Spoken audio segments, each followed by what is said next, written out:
And cookies, cakes, and pies. With the holiday season right around the corner, it can be hard to stick to a gluten-free diet. Up next, we're making it easy with a look at some tasty treats.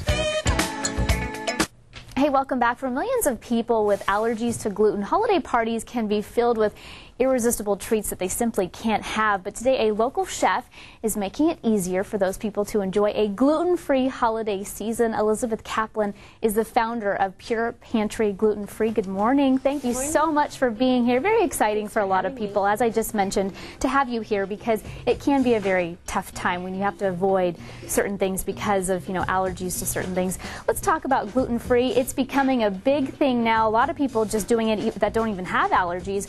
How would you describe what a gluten-free diet is, though? Well, a gluten-free diet can be like any normal diet. As you can see, you can enjoy cakes and cookies and muffins and pies. We're going to do a pumpkin pie today.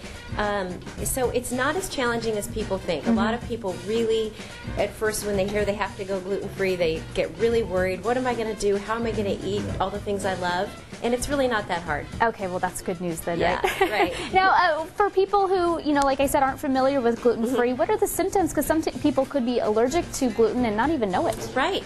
Well, for people who are allergic to gluten, there's a difference between being allergic to gluten and having celiac disease. Okay. I have celiac disease, which is an autoimmune disease where the villi in your stomach lie flat and stop absorbing nutrients because of the protein gluten.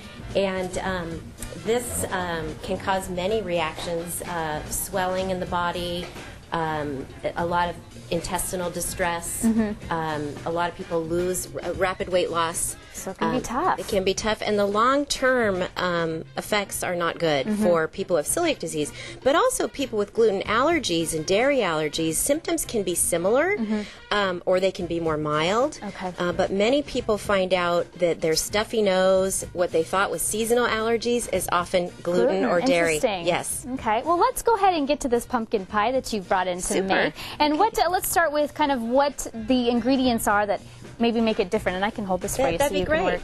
Well, what I created today is a gluten-free and dairy-free pie. Okay. And so using coconut milk is a wonderful alternative to milk. Okay. And there's two types of coconut milk. You can buy the canned kind, which is fine, or this kind you'll find in the dairy case, and either one is great. And I'm also using some sugar alternatives. Agave nectar is a wonderful replacement for sugar. It's low in the glycemic index and lower in calories because you use less. We like that too. We like that. Around the holidays. Yeah, and then maple sugar, which still has some minerals in it, and it's much better than a refined sugar and has wonderful flavor.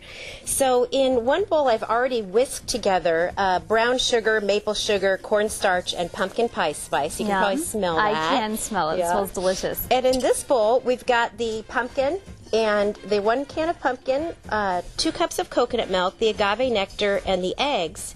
And we're just going to whisk those together. Okay. And pour it into our prepared pie crust. Now, the pie crust is that would also be the quite biggie, easy. right? That's the biggie. The pie crust is very easy to make. This is the Pure Pantry's sugar cookie mix. And you simply follow the directions on the package, roll it out into your pie plate. If you want to get fancy and use some little designs, theme, cookie cutters, you can make it really pretty. Or you can just press it into a pie plate to save time. Great. Just mix up your batter and dump pour it in like normal, right? Yeah, there you go. Now, what's great about this is you actually have a cooking class where you're going to be teaching people how to cook gluten-free coming up, right? Exactly. That's tomorrow at Whole Foods at 3 o'clock in La Jolla. We have the information for that on your screen right now, 3 to 4:30 tomorrow. They can call the Whole Foods if they want to come down and be a part of all of this. And I guess your last recommendation for people who are trying to learn a little bit more about having a gluten-free diet. Well, the most important thing is to try to stay healthy in eating gluten-free. Don't go for all the junk that's out there. Just because it says gluten-free, that doesn't mean it's good for you. Okay. So go for whole grains, healthy ingredients. Hopefully look for some of those sugar alternatives. Don't just load up on all those carbs because that's not going to help you anyways. So if you can keep it healthy, there's so many tasty gluten-free products out there, and that's what inspired me to start the Pure Pantry, is producing something tasty and healthy. All right, we like it. And if you just have some questions for her, you can come by tomorrow. Again, the Whole Foods in La Jolla. For more information on that, just go to our website, san diego6.com. Click on Hot Topics.